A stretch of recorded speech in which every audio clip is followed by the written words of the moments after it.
समप्रभ निर्विघ्नं कुरु मे देव सर्वकार्येषु सर्वदा सरस्वती नमस्तुभ्यं वरदे कामरूपिणि विद्यारम्भ करिष्यामि सिद्धिर्भवतु मे सदा कस्तूरीतिलकं ललाटपटले वक्षस्थले कौस्तुभं नासाग्रे वरमौक्तिकं करतले वेणुकरे कङ्कणं सर्वाङ्गे हरिचन्दनं सुललितं कण्ठे च मुक्तावली गोपश्रीपरिवेष्टितो विजयते गोपालचूडामणि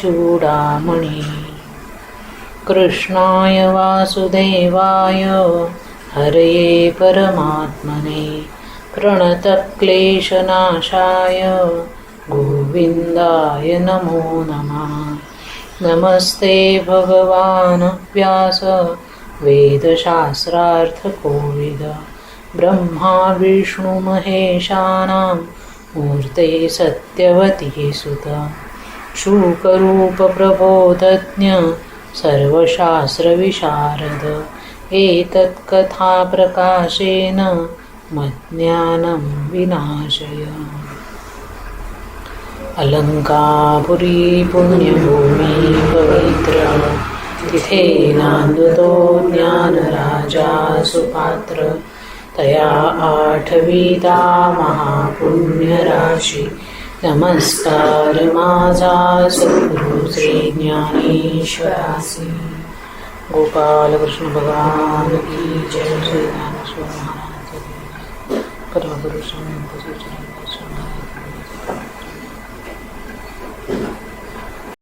कृष्ण गोविंद नारायण रे कृष्ण गोविंद नारायण रे कृष्ण गोविंद नारायण रे कृष्ण गोविंद नारायण रे कृष्ण कृष्ण मुकुंद जनार्दना कृष्ण कृष्ण मुकुंद जनार्दना कृष्ण कृष्ण मुकुंद जनार्दना कृष्ण कृष्ण मुकुंद जनार्दना कृष्ण गोविंद नारायण रे कृष्ण गोविंद नारायण रे कृष्ण गोविंद नारायण रे कृष्ण गोविंद नारायण रे कृष्ण कृष्ण मुकुंद जनार्दना कृष्ण कृष्ण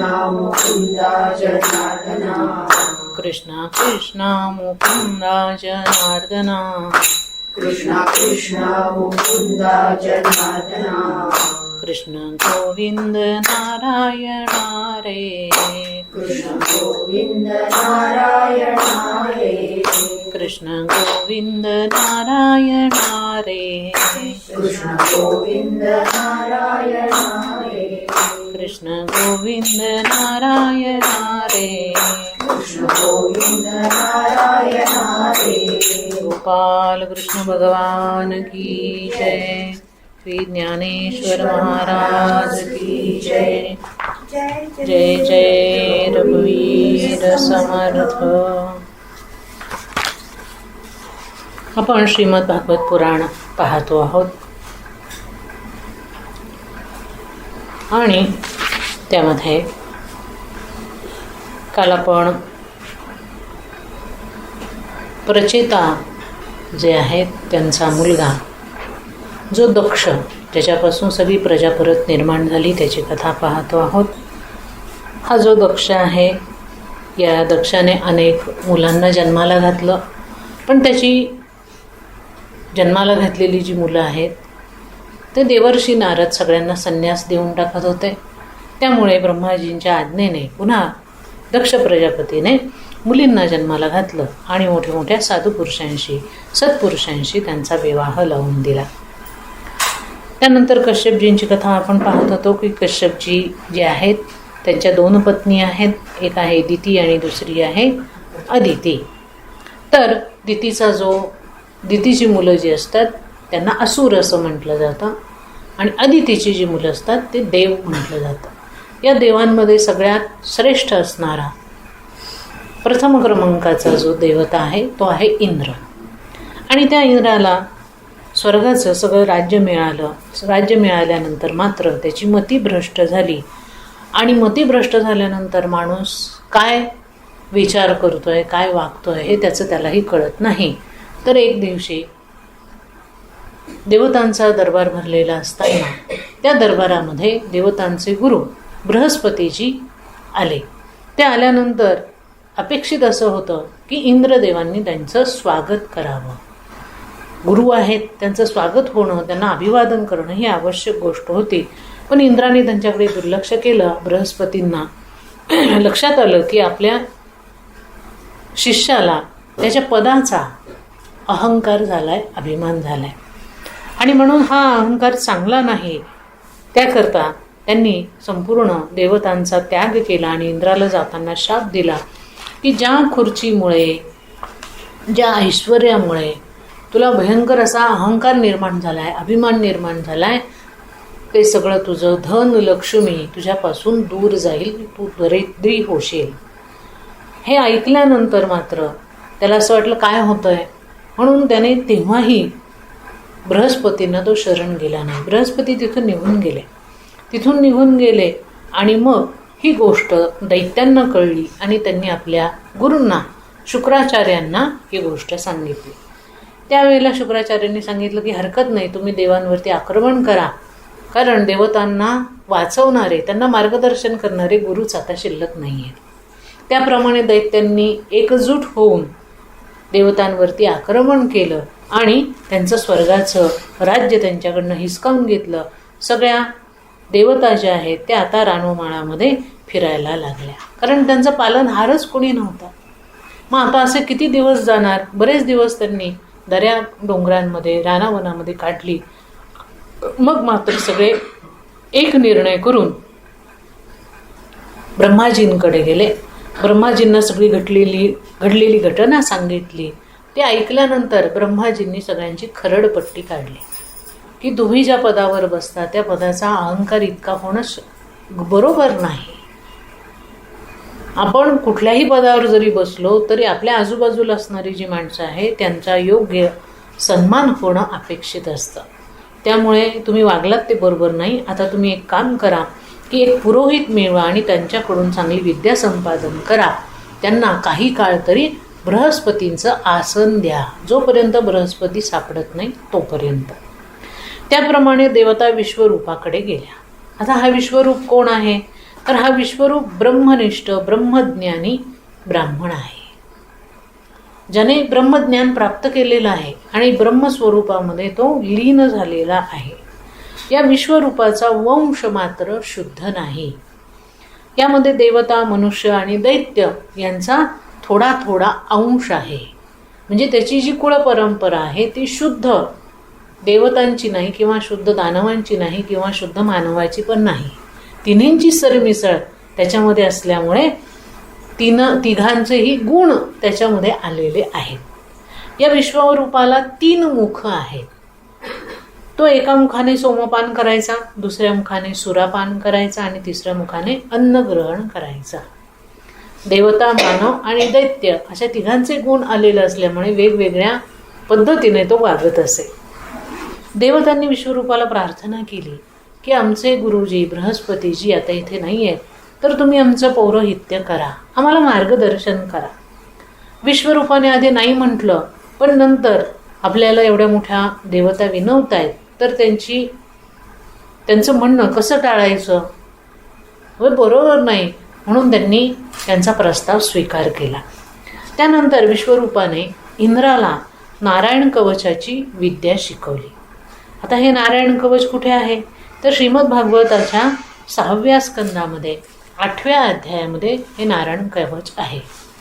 या नारायण कवचाच्या पाठाने काय होतं, तर अंग उपंगामध्ये देवता आणि मंत्रांची स्थापना होते. त्यामुळे जो कोणी नारायण कवचाचा पाठ करतो त्याच्या शरीरामध्ये स्वाभाविकपणे दिव्यता येते. आपल्याकडचे सगळे स्तोत्र मंत्र हे अद्भुत आहेत. अगदी रोज आपण म्हणतो ते रामरक्षा असू द्यात, भीमरूपी असू द्यात, विष्णू सहस्रनाम असू द्यात, देवीचा एखादा कवच असू द्यात, पाठ असू द्यात, काहीही असू द्यात. ज्या वेळेला आपण ते स्तोत्र मंत्र म्हणतो त्यावेळेला त्या शक्ती आपल्या शरीरामध्ये प्रकट होतात आणि त्या शक्तींचं पूर्ण एक संरक्षक असं कवच आपल्या भोवती कायम राहतं. एवढी ताकद मंत्रांची आहे. आणि रोज जर आपण हा पाठ, कुठल्याही एखाद्या स्तोत्राचा पाठ रोज जर केला तर ती शक्ती खूप मोठ्या प्रमाणात आपल्याबरोबर कायम राहते. ती शक्ती आपल्या वेगवेगळ्या वाईट शक्तींपासून रक्षण करते, वाईट दृष्टींपासून रक्षण करते. कारण सगळ्यांची दृष्टी काही सारखी नसते, सगळ्यांची दृष्टी चांगली नसते. वेडीवाकडी दृष्टी असते लोकांची, दुसऱ्याचं चांगलं झालेलं लोकांना पाहावत नाही. आणि मग अशा सगळ्या वाईट गोष्टींपासून हे स्तोत्र मंत्र जे आहेत ते आपले रक्षण करत असतात. तसंच हे नारायण कवच आहे. हे नारायण कवच विश्वरूपाने इंद्रांना शिकवलं आणि त्याचा पाठ रोज करायला सांगितला. इंद्राने नारायण कवच धारण केलं, ते सिद्ध केलं म्हणजे त्याचा रोज विशिष्ट पाठ करत करत ते सिद्ध केलं. आणि दैत्यांवर त्याने आक्रमण केलं, दैत्यांना पराजित केलं आणि परत तो स्वर्गाचा राजा झाला. म्हणजे बघा केवढी ताकद आहे याच्यामध्ये, की दैत्यांचं सैन्य सगळंच्या सगळं त्याने पुन्हा मारून टाकलं आणि पुन्हा स्वर्गाचा तो राजा झाला. मागेच आपण पाहिलं की विश्वरूपामध्ये तिघांचा अंश आहे, त्यामुळे तो चोरून लपून दैत्यांच्या भल्याकरता देखील आहुत्या टाकायला लागला. त्याचं हे कृत्य इंद्राला कळलं आणि इंद्राने विश्वरूपाला मारून टाकलं, त्याची हत्या केली. एका पुरोहिताची हत्या झाली, एका ब्राह्मणाची हत्या झाली. त्यामुळे इंद्राला ब्रह्महत्येचं पातक लागलं. पण लोकांनी त्याला सहानुभूती दाखवली आणि सगळ्या सृष्टीने तेव्हा त्याच्या ब्रह्महत्येच्या पालकाचं 4 भागात विभाजन केलं आणि चौघांनी ते वाटून घेतलं. त्यातला काही भाग भूमीने घेतला की बाबा ठीक आहे, तू पातक केलंयस ना, पण तू देवांचा राजा आहेस, परत अशी गोष्ट करू नकोस, तुझं पाप आम्ही घेतो असं म्हणून भूमीने एक भाग घेतला, जलाने एक भाग घेतला, वृक्षांमध्ये एक भाग घेतला आणि स्त्रिया ज्या होत्या त्या स्त्रियांनी एक भाग आपल्यामध्ये घेतला. इंद्र मुक्त झाला त्या पापातून. या चौघांनी अत्यंत प्रेमाने इंद्राचा अपराध आपल्यामध्ये सामावून घेतला. त्यामुळे इंद्र ब्रह्महत्येपासून मुक्त झाला आणि मग परत परम ऐश्वर्याची प्राप्ती त्याला झाली. ही गोष्ट विश्वरूपाचा जो पिता होता त्याचं नाव होतं त्वष्टा. त्या त्वष्टाला कळले. तेव्हा इंद्राविरुद्ध त्याने हवन करायला सुरुवात केली की आता इंद्राचा नायनाट करायला हवा आणि इंद्राचा नायनाट करायचा असेल तर एक मोठा यज्ञ करूया आणि त्या यज्ञातून एखादा व्यभिचार तयार करू, म्हणजे एखादा मोठा राक्षस तयार होईल आणि तो इंद्रावरती सोडता येईल की जेणेकरून इंद्र मरेल. त्याप्रमाणे या त्वष्टाने इंद्राविरुद्ध हवन करायला सुरुवात केली आणि मंत्राच्या हवनातून वृत्र नावाचा एक असुर निर्माण झाला, तो वृत्रासुर. त्या वृत्रासुराचं वैशिष्ट्य असं होतं की तो माणसाच्या बुद्धीला आवृत्त करून टाकायचा. म्हणजे तो माणसांसमोर आल्यानंतर सगळ्या विश्वामध्ये अंधकार पसरत असे आणि दैत्यांचे सगळे शस्त्र अस्त्र घेऊन त्याने इंद्रावरती आक्रमण केलं, देवतांवरती आक्रमण केलं. त्याच्यासमोर सर्व देवतांचे शस्त्र अस्त्र अप्रभावित झाले. देवतांचं त्याच्यासमोर काही चाले ना अशी व्यवस्था आली. इंद्र त्याच्यासमोर वज्र घेऊन आला. आता त्या वज्राची कथा आपण पाहूया.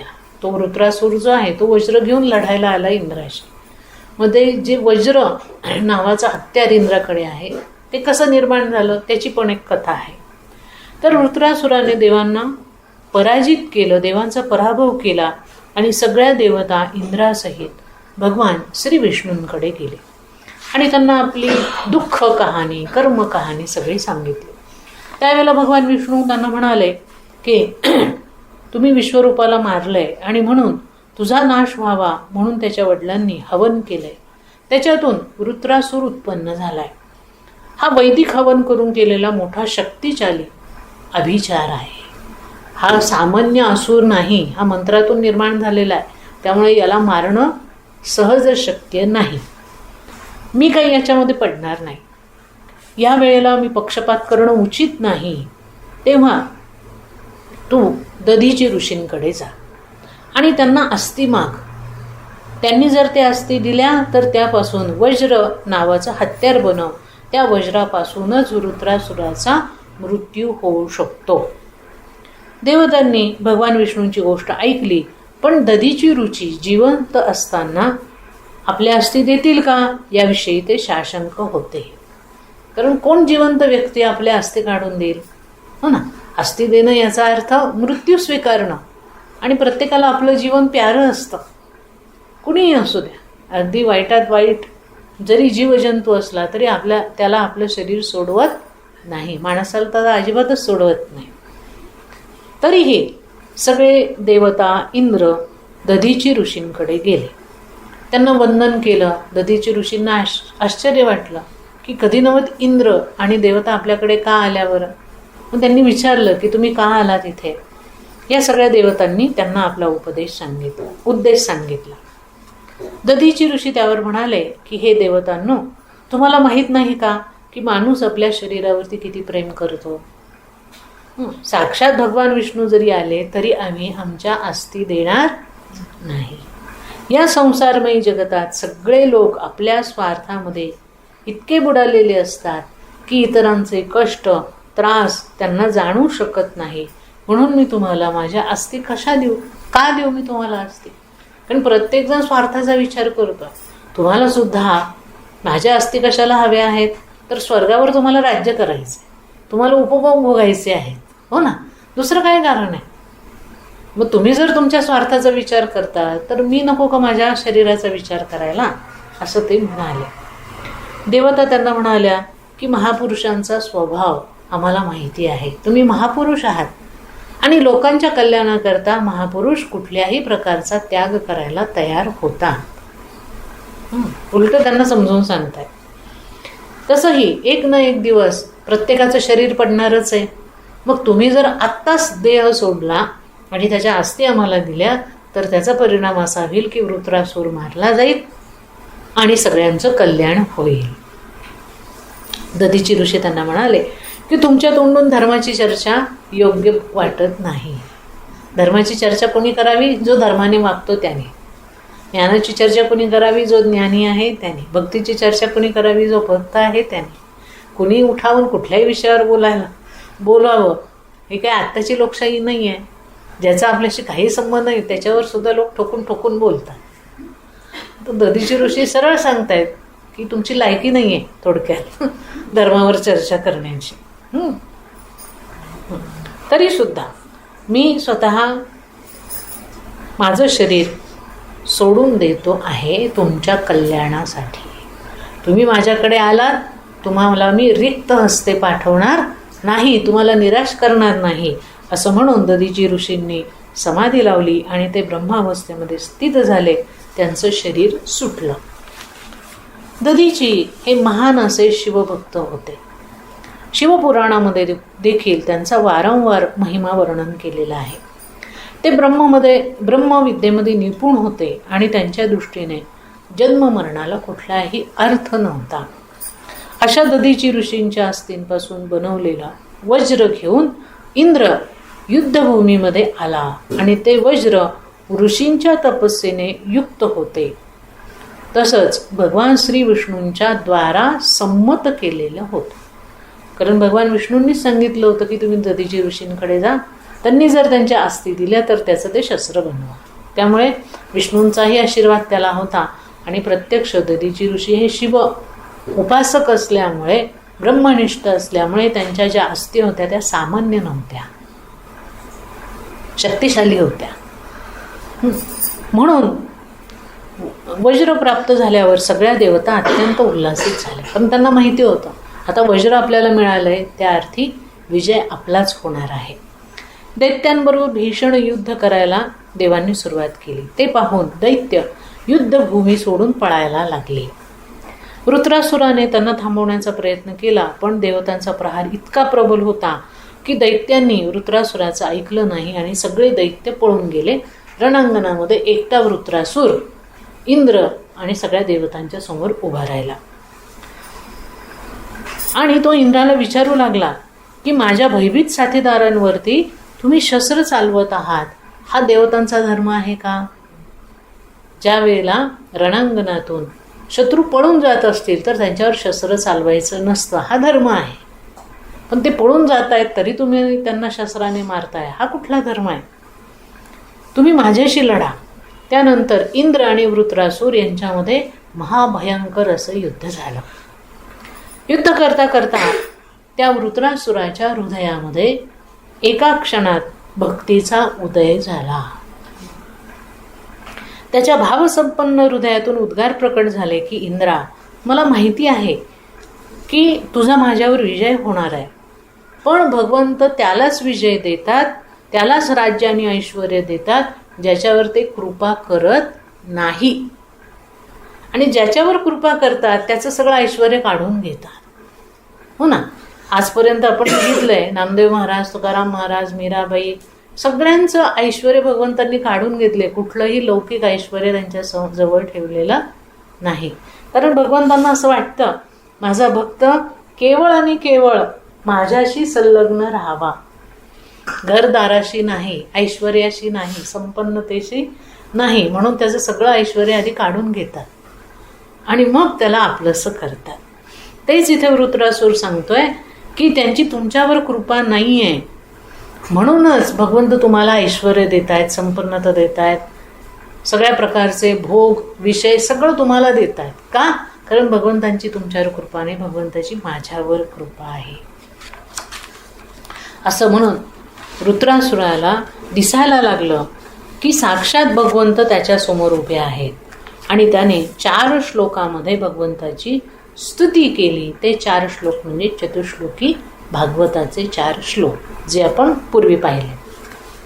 त्यात वृत्रासूर भगवंतांना म्हणतो की हे प्रभू, मला मुक्ती नको, मला परत जन्म द्या. पुढच्या जन्मामध्ये मी तुमचा दासानुदास बनेल. माझे मन तुमच्या गुणांचं स्मरण करेल, माझे मस्तक तुमच्या चरणांवरती अर्पण करेल आणि माझे संपूर्ण शरीर सर्वात्मा प्रभूंच्या सेवेसाठी संलग्न होऊन जावं अशी माझी अपेक्षा आहे. मला ब्रह्मपद नको, इंद्रपदही नको, केवळ तुमच्या चरणांची धुली हवी आहे, म्हणून मी तुम्हाला शरण आलो आहे. हे कमलनयन, पक्षी चारा आणण्याकरता गेल्यावर घरट्यात त्या पक्ष्यांची पिलं त्यांची आतुरतेने वाट पाहतात, तसं माझं मन तुमच्या दर्शनासाठी तडफडतं आहे. भगवंता, मला भलेही वारंवार जन्माला यावे लागले तरी तुम्ही माझ्यावर कृपा करून भक्तांचा संग मला मिळवू द्या. अशी स्तुती या वृत्रासुराने त्या रणांगणावरती भगवंताची केली. या स्तुतीनंतर वृत्रासुराचा आसुरी भाव परत जागृत झाला आणि त्याने हातामध्ये परीघ नावाचं शस्त्र घेतलं आणि तो इंद्रावरती तुटून पडला.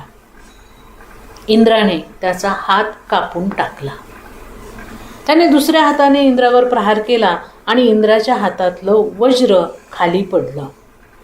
तेव्हा तो इंद्राला म्हणाला की लाजू नकोस, लाजू नकोस, उचल ते वज्र आणि कर माझ्यावरती आघात. इंद्राने वज्र उचललं तेव्हा वृत्रासुराने दुसऱ्या हाताने परत इंद्रावरती आघात केला. इंद्राने त्याचा दुसरा हातही छाटून टाकला. शुकदेवजी महाराज म्हणतात की परीक्षिता, इंद्राने वज्र उचलताना वृत्रासुराची प्रशंसा केली.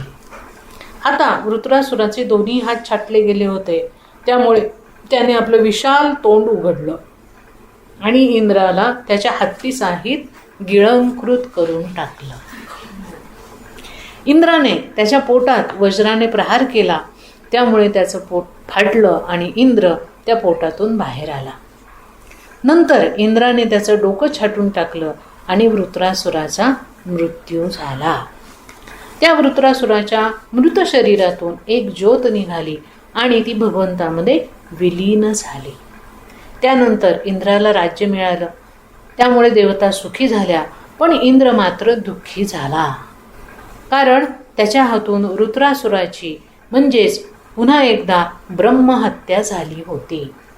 कारण तो मंत्रातून तयार झालेला होता ना ब्राह्मणांच्या, त्यामुळे तो ब्राह्मणच होता. मग आता पुन्हा इंद्राकडून ब्रह्महत्या झाली. खरं तर इंद्र वृत्रासुराला मारू इच्छित नव्हता, पण त्याचा पराक्रम पाहून देवता आणि ऋषीमुनी भयभीत झाले होते. त्यांनी त्याच्या वधाची प्रार्थना इंद्राला केली आणि म्हणून इंद्राने त्याचा वध केला. इंद्र मनामध्ये विचार करत होता की वृत्रासूर भगवंताचा भक्त होता. उत्तम कुलामध्ये म्हणजे आहवनीय अग्नीपासून, दक्षिणाग्नीपासून तो प्रकट झाला होता आणि म्हणून त्याला मारणं हा अधर्मच होता आणि तो मी केलाय. असा विचार करत असतानाच इंद्राजवळ ब्रह्महत्या प्रकट झाली.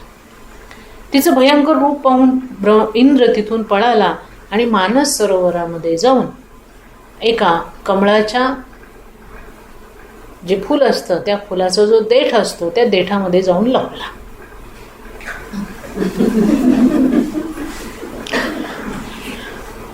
इमॅजिन करणं अवघड आहे जरा. ते कमळ केवढा असेल किंवा इंद्र छोटा असेल. इकडे इंद्राशिवाय तिन्ही लोक व्याकुळ झाले. त्यावेळेला राजा नहुषाला इंद्र बनवण्यात आलं, पण त्याने ब्राह्मणांचा अपराध केला आणि त्या ब्राह्मणांनी त्याला शाप दिला. तो इंद्रावरून खाली उतरला. त्यानंतर बृहस्पतीजी इंद्राला भेटले, की जे बृहस्पती निघून गेले होते ते देवतांचे गुरु बृहस्पती इंद्राला भेटले.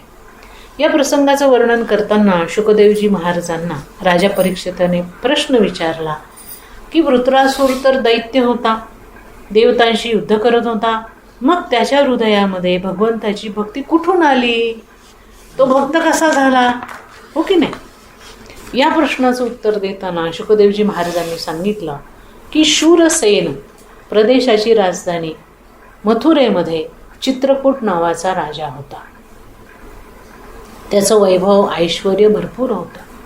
त्याला बऱ्याच राण्या होत्या, त्याची प्रजा सुखी होती.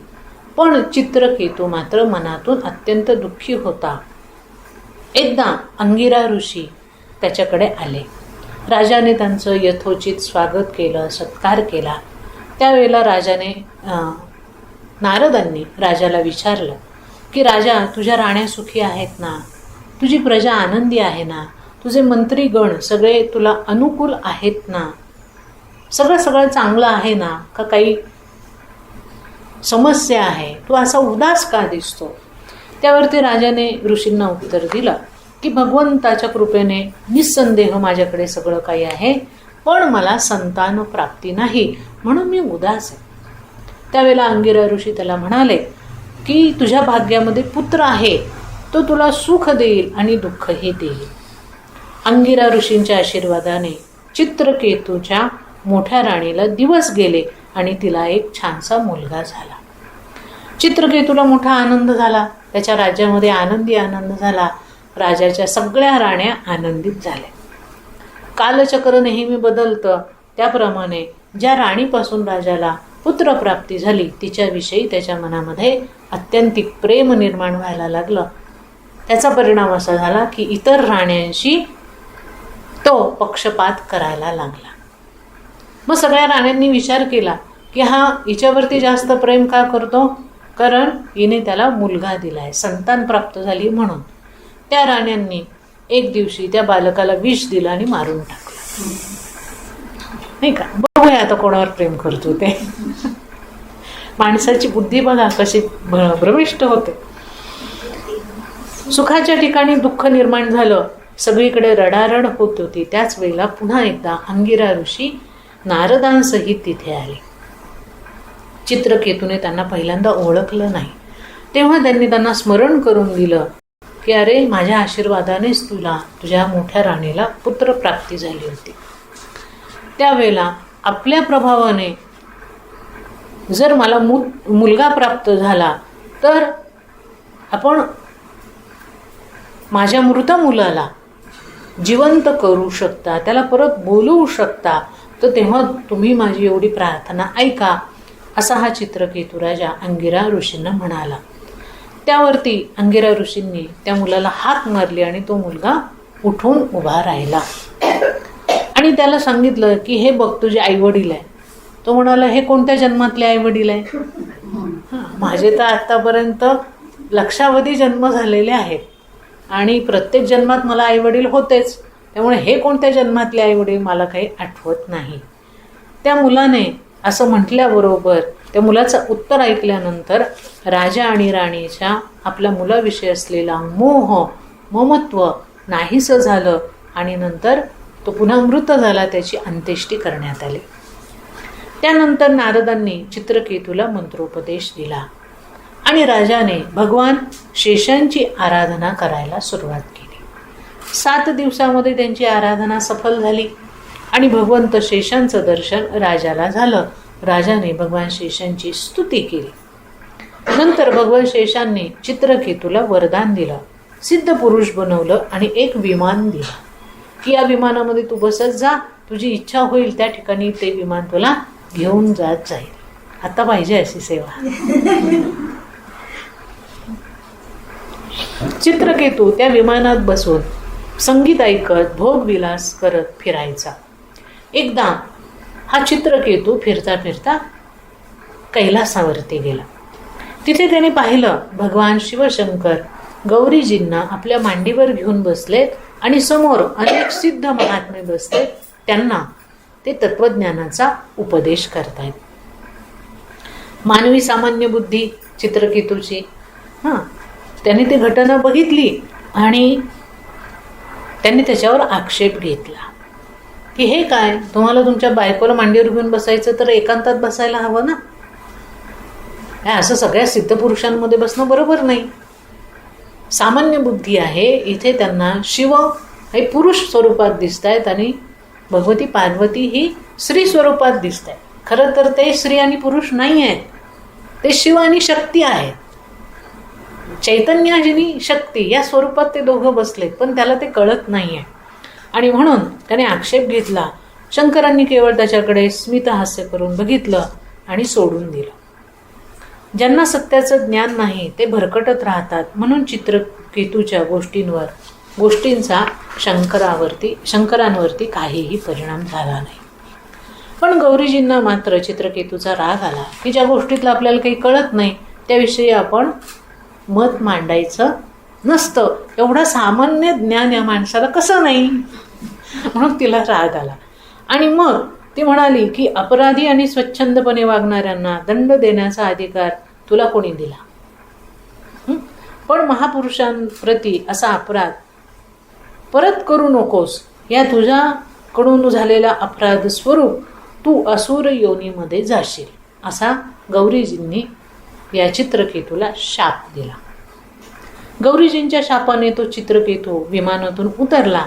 त्याने त्यांना दोघांना नमस्कार केला आणि म्हणाला की मी तुम्हाला क्षमा याचना करायला आलेलो नाही. तुम्ही जो काही मला शाप दिलाय तो प्रसन्नतेने मी स्वीकारलेला आहे. मला देवतांचं शरीर मिळो किंवा दैत्यांचं मिळो, माझ्या दृष्टीने त्याची किंमत शून्य आहे. कुठलंही शरीर जरी मला मिळालं तरी त्याच्यात भगवंत माझ्याजवळ राहतील आणि मी भगवंतावर सतत प्रेम करत राहील. चित्रकेतूचं बोलणं ऐकल्यानंतर शंकरजी गौरीजींना म्हणाले की देवी पहा, भगवंताच्या भक्ताची ही विशेषता आहे.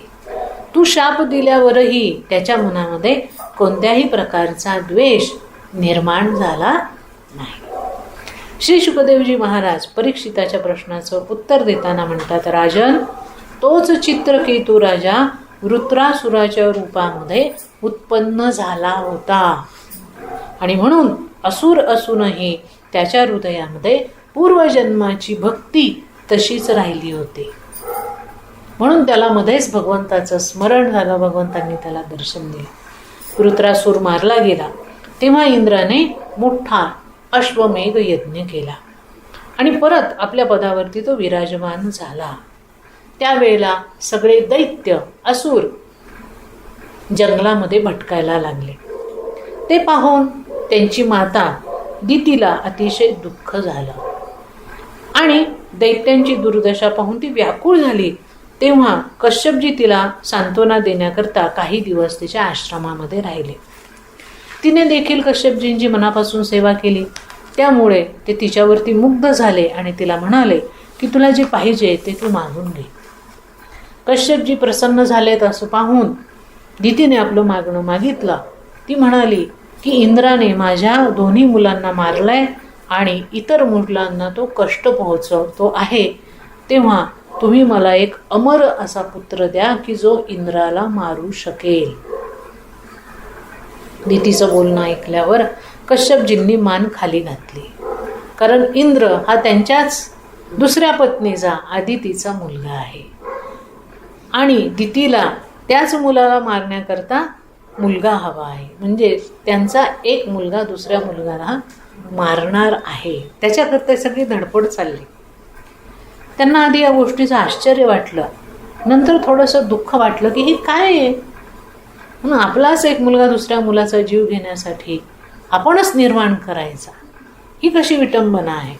नंतर ते विचार करायला लागले की माझ्यासमोर ही समस्या कशी उभी राहिली. नंतर ते हात जोडून ईश्वराला म्हणाले की भगवंता जशी तुमची इच्छा. हे सगळं भगवंताच्या इच्छेने चाललेलं आहे. त्यामुळे याच्यात आपण काही हस्तक्षेप करण्याची आवश्यकता नाही. जे जसं घडेल तसं घडू द्यावं असं त्यांनी मनामध्ये आणलं. नंतर कश्यपजींनी दितीला 1 वर्षीय अनुष्ठान संपन्न करण्याकरता ते अनुष्ठान सांगितलं. त्याबरोबर काही नियम सांगितले आणि मंत्राचा विशिष्ट जप करायला सांगितलं. आणि हे अनुष्ठान निर्विघ्नपणे जर तू पूर्ण केलं तर त्या अनुष्ठानाच्या प्रभावाने तुला असा एक मुलगा होईल की जो इंद्राला मारू शकेल असं त्यांनी सांगितलं. दितीला अतिशय आनंद झाला. तिने अनुष्ठानाला प्रारंभ केला. श्रीमद भागवतातल्या 6व्या स्कंदामध्ये 18 आणि 19व्या अध्यायामध्ये या अनुष्ठानाचं वर्णन दिलेलं आहे. तिचं अनुष्ठान सुरू झालं. 1 वर्षभर ती अनुष्ठान करत होती आणि वर्षभराला 3-4 दिवस शिल्लक होते. तेव्हा दितीकडून थोडीशी चूक झाली आणि इंद्राने त्या गोष्टीचा फायदा घेतला. इंद्र तिच्या गर्भामध्ये प्रवेश करता झाला. इंद्र ब्रह्मचारी सेवकाच्या रूपामध्ये आपल्या दिती मातेची सेवा करत होता आणि तिच्या व्रताचं पालन करण्यासाठी तो तिला सहाय्यभूत ठरत होता. इंद्राने तिच्या गर्भात प्रवेश करून तिच्या गर्भाचे 7 तुकडे केले. पण तो गर्भ मेला नाही.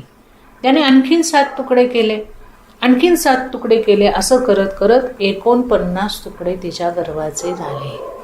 एक गर्भ जो आहे तो 49 ठिकाणी विभागला गेला. त्यांचं नाव मरुद्गण. ते नंतर वेळ त्यांची भरल्यानंतर गर्भाच्या बाहेर आले. 49 मरुद्गण आणि 50वा इंद्र. तोही गर्भात गेला होता ना, तोही बाहेर आला. दितीने त्याला विचारलं, मी तर एकाच मुलासाठी व्रत केलं होतं, हे 49 आले कुठून आणि तू कधी गर्भात गेलास माझ्या, तूही कसा बाहेर आलास. त्यावेळी इंद्राने तिला घडलेली सगळी घटना सांगितली. काही लपत छपत नाही, जे जसं असेल तसं सांगून टाकतात. सत्यनिष्ठ आहेत सगळी घटना सांगितली. आणि ते मरुद्गण अमर असून ते माझे भाऊ आहेत. तेव्हा हे आई, तू मला ही सगळी मुलं तुझी जी आहेत ती देऊन टाक. मी त्यांना माझ्याबरोबर ठेवेल, त्यांना मी देवता करेल असं आश्वासन इंद्राने दितीला दिलं. इंद्राच्या मनाचा शुद्ध भाव पाहून दिती संतुष्ट झाली आणि त्याला मरुद्गणांबरोबर घेऊन जाण्याची परवानगी दिली. इंद्र त्या सगळ्या मरुद्गणांना आपल्याबरोबर घेऊन गेला आणि त्याने त्यांना देवता बनवून टाकलं. इथे दितीद्वारा ईश्वराच्या आराधनेच्या प्रभावाने जी मुलं झाली, दितीद्वारा ती मुलं झाली खरी, पण तिने संकल्प केला होता की दैत्य मुलगा मला हवा आणि आराधना भगवंताची केली होती, शुद्ध आराधना केली होती. तर शुद्ध आराधना केल्यानंतर तिच्या पोटी दैत्य कसा जन्माला येणारच नाही. म्हणून भगवंताच्या पूजेचा प्रभाव असा आहे की दैत्य सुद्धा देवता होऊन जातात. भगवंत सर्वात्मा आहेत, त्यांच्यातनं काही दुर्भाव आहे न कोणता दुर्गुण आहे, न कोणता दोष आहे, न कुठला विकार आहे. अशा परमात्म्याचं जो चिंतन करतो तो स्वयं परमात्मा स्वरूप होऊन जातो. त्यानंतर 7वा जो स्कंद आहे त्याला ऊती स्कंद असं म्हणतात. त्याच्यामध्ये 15 अध्याय आहेत. याच्या सुरुवातीला राजा परीक्षिताने प्रश्न केला आहे की भगवान तर सम आहेत, सगळ्यांना प्रिय आहेत, सगळ्यांचा आत्मा आहेत, सगळ्यांचं भलं व्हावं असं त्यांना वाटतं, पण वारंवार ते देवतांचीच बाजू घेतात आणि दैत्यांना मारतात. नाही का? असं वाटतंच ना आपल्याला की असं कसं, दैत्य त्यांचं कर्म करणारच. मग विष्णू जे आहेत किंवा भगवंत जे आहेत ते फक्त देवांची बाजू का घेतात, दैत्यांची बाजू का नाही घेत? त्यांनी दैत्यांची पण बाजू घ्यायला हवी ना, असा प्रश्न इथे परीक्षित राजांनी शुकाचार्यांना केलेला आहे. म्हणून माझ्या मनात भगवंताच्या समत्व गुणाविषयी संदेह आहे, तेव्हा कृपा करून आपण याचं निवारण करावं असं विनंती शुकदेवजी महाराजांना राजा परीक्षिताने केली. शुकदेवजी महाराजांनी प्रश्नाचं कौतुक केलं आणि म्हणाले की खरं तर जीवाच्या हृदयातील वासनाच त्याच्या जीवनाला निर्माण करतात. म्हणजे तो राक्षस, असुर किंवा देव किंवा मानव हा कसा तयार होतो, तर त्या जीवाच्या मनामध्ये जशा वासना असतील, जशा इच्छा असतील, तसंच कर्म त्याच्याकडनं होत जातात. वासनेप्रमाणेच भगवंताची कृपा किंवा उपेक्षा प्रकट होत असते. प्रकृतीमध्ये कधी सत्वगुण मोठ्या प्रमाणात वाढतो, कधी रजोगुण वाढतो, तर कधी तमोगुण वाढत असतो. भगवंत सत्वगुणाच्या वेळी सत्वाला, रजाच्या वेळी रजाला, तमोगुणाच्या वेळी तमोगुणाला शक्ती देतात. भगवंताचं काम फक्त शक्ती देणं, काही वाढवणं कमी करणं नाही. त्यावेळेला जे वाढत असेल त्याला ते शक्ती देतात. जेव्हा सत्वगुणाचं प्राधान्य असतं तेव्हा देवतांना आणि रजाचं प्राधान्य असतं तेव्हा असुरांना, राक्षसांना भगवंताची शक्ती मिळते. म्हणून आपण पाहतो की प्रत्येक कालावधीमध्ये काही काळ असुरांची शक्ती खूप वाढते. का वाढते? कारण भगवंतच त्यांना शक्ती देतात. आणि काही कालावधीनंतर असुरांची शक्ती कमी करण्याकरता देवतांची शक्ती वाढवली जाते, ती सुद्धा भगवंतच त्यांना शक्ती देतात.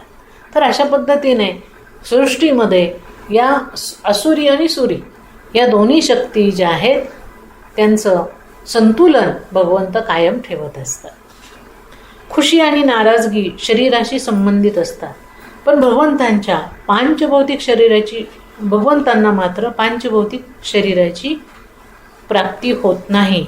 म्हणून त्यांच्या ठिकाणी द्वेष, राग, प्रेम या कुठल्याही भावना नाहीत.